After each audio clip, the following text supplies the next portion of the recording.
Hey, are you looking at me or are you checking your emails? Are you looking at Facebook or at memes? I can't really tell. And I think that this is one of the biggest problems we're facing right now when it comes to creating meaningful connections with each other online. And I get it, we're all spending a lot of time on WhatsApp and FaceTime and Zoom and Skype, talking to our friends and family members and our colleagues just so we can stay in touch with them, but I never thought that was going to be me. I used to believe that this, our cell phones, is one of the biggest barriers to connection, because you've probably all experienced this at one point where you're talking to a friend and while you're mid-story sharing something really amazing, maybe even vulnerable, suddenly their phone starts beeping and without hesitating they pick it up and they start replying to a text message while you are still telling your story. And you know how that feels. It makes you feel unimportant and ignored. And once the pandemic started, 2020 happened, this suddenly became the only way we can stay in touch with each other. This biggest barrier suddenly became the only option. And I still remember very early in the lockdown, I was having this moment where I remembered all these friends and community members that have touch as their love language, that love to high five, they love to hug, and especially if they're living by themselves right now, they must be having a really hard time. So I thought, okay, let's come up with an experiment. Let me set up this event, which I called the world's largest virtual group hug, and I had big plans.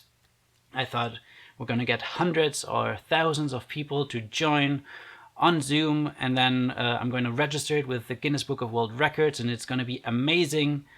But then registering something with the Guinness Book of World Records takes some time.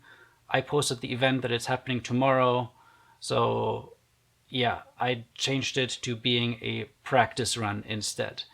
And I still had no idea how we're actually going to do this virtual group hug until people started signing up. And I said, okay, let's go through a couple of options. Like maybe we can hug objects. What if we hug a pillow? That would be cool. Or what if you get a little stuffed animal from your kids or grandkids and you give that a squeeze? Or just for fun, I brought in this, which I'm sure you'll recognize.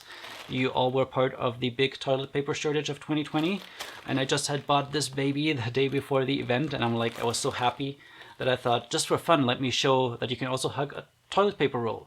But as I was hugging it, I realized, oh wow, this is like the most like a human. I mean, the stuffed animal, too small. The pillow, too soft, not like a human. They don't behave like that. But the toilet paper, like there was some density to it. I was like, this is the object that I will choose. And everyone chose different objects. We started doing this fun little moment, and I thought, okay, this is going to be just like a 15-minute thing. I'll play some cheesy love songs in the background, and then we'll go off into our weekend. But as I was hugging my object and the music started playing and we all closed our eyes and took a deep breath, I started to remember this moment where my 1.5-year-old son was giving me a hug just the week before. And usually he's a super fun, happy kid, but he gets terrified of the fire alarm. And of course they had some fire alarm testing, and he came running, sprinting down the apartment towards me with this like terrified, frightened look on his face. And he jumped on my lap and gave me this big squeeze. He wrapped his hands around me and really like squeezed me really hard. And it took him about 30 minutes to calm down, and then ended up falling asleep in my arms. And that moment was really emotional for me. Like I started to tear up. I started thinking about, wow, how can I can't protect my son from the fire alarm. I can't make it stop. What is there that I can do? And all I can do is just hold on tight and give him a hug back. And that moment was still one of the most memorable ones that I've experienced in the pandemic. on Zoom with a bunch of other people, and as soon as I opened my eyes, I realized everyone was having this emotional moment. They started tearing up as well. And what was supposed to be a 15-minute quick fun experience ended up being over an hour of us sharing really vulnerable stories about the challenges that we're facing in the pandemic, about living alone and not having any physical touch for weeks, for months. And I don't think we ever had shared until this point those things that we were struggling with. And it felt really good. It made us feel like we're not the only ones.